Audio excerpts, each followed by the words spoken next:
Hello everyone, how are you doing? This is MD Tech here with another quick tutorial. In today's tutorial, I'm going to show you guys how to turn on or off sleep mode on the Instagram app.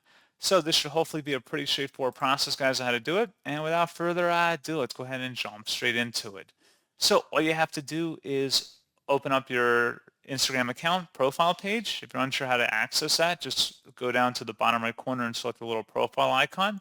And then once you have done that, you want to then select the hamburger icon up at the top right.